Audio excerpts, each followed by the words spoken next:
Après la tenue réussie de leur assemblée générale, les gestionnaires de nos villes réunis au sein de l'Association des maires du Congo ont présenté au Premier ministre chef du gouvernement les conclusions de leurs travaux. Lesquelles conclusions font état entre autres de la reconduction du maire de Brazzaville Dieudonné Batimba à la tête du bureau.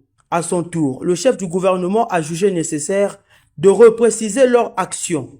Anatole Coliné Makosso a insisté sur l'importance pour les responsables municipaux d'être davantage impliqués sur le terrain afin de résoudre efficacement les problèmes d'insécurité, d'assainissement et autres. L'insécurité, ce sont vos problèmes. C'est la manière dont vous devez prendre en main vos populations. Vous pouvez vous organiser au travers des associations avec vos chefs de quartier. Lorsque vous déléguez des travaux d'ouvrage publics, si vous faites en sorte que même les opérateurs s'appuient sur des associations, des gens qui sont dans le quartier, quand ils ont quelque chose à faire, ils n'auront plus le temps par la violence.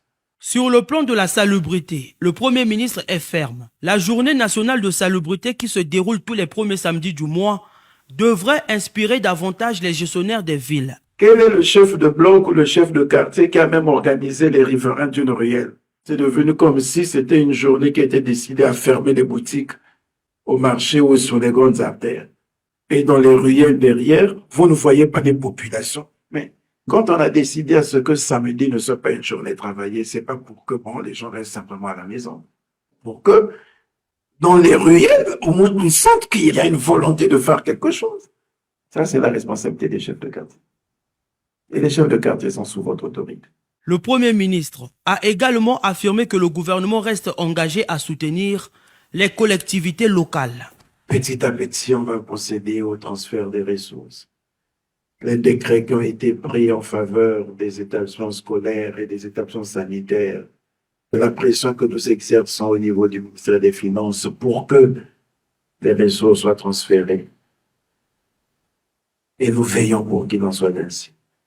Devrait vous convaincre de ce que le gouvernement a la volonté de vous soutenir.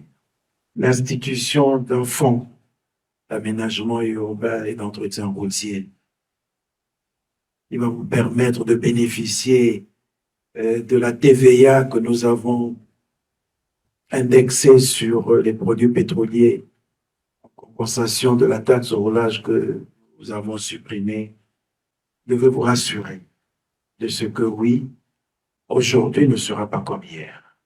À la sortie, le maire d'Evo, Simplice Kanza, rapporteur de l'Association des maires du Congo, a salué la communication du Premier ministre. Nous sortons de là tout contents. C'est un père qui a, au-delà de tout ce qu'on a dit au niveau des assises, nous a prodigué des conseils, surtout sur la vie de nos villes.